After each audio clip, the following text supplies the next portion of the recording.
Le livre de la méditation et de la vie, Krishnamurti, 22 février. Le conflit des contraires. Je me demande si le mal existe vraiment. Je vous en prie, soyez attentifs, accompagnez-moi et cherchons ensemble. Nous disons qu'il y a le bien et le mal, qu'il y a la jalousie et l'amour.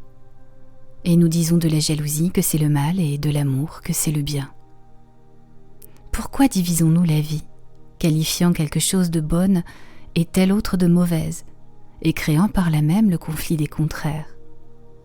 Cela ne veut pas dire que la jalousie, la haine, la brutalité ne soient pas présentes dans l'esprit et le cœur de l'homme, et qu'il n'y ait pas absence de compassion, d'amour.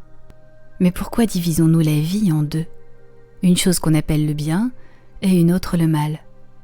N'y a-t-il pas en réalité une seule et même chose, à savoir un esprit inattentif? Sans nul doute, lorsque l'attention est totale, c'est-à-dire quand l'esprit est tout à fait conscient, alerte, vigilant, il n'y a ni bien ni mal, rien qu'un état de veille. Le bien, alors, n'est pas une qualité, n'est pas une vertu, c'est un état d'amour.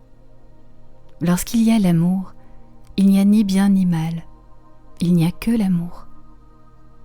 Quand vous aimez vraiment quelqu'un, vous ne pensez pas au bien ni au mal.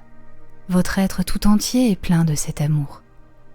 Ce n'est qu'au moment de la rupture de cette attention complète, quand cesse l'amour, que survient le conflit entre ce que je suis et ce que je devrais être. Alors, ce que je suis est le mal et ce que je devrais être est le prétendu bien. Observez votre propre esprit, et vous verrez que dès qu'il cesse de penser en termes de devenir, il y a une cessation de l'action, qui n'est pas une stagnation, c'est un état d'attention totale, et c'est cela le bien.